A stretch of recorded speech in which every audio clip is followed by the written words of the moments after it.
Hello everybody, welcome back to my YouTube channel. Today in this video I am talking about Tilray Brands stock. In this video we talk about stock pros and cons and technical analysis and latest news about it. Stock is trading at $1.64 with 5.81% positive in a day. We can easily see stock was volatile for a day.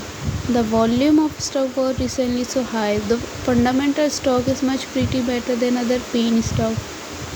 Before buying and selling the stock, please consult your financial advisor. Today's video is done. Thanks for watching. Please subscribe my YouTube channel and like the video and also comment all related queries.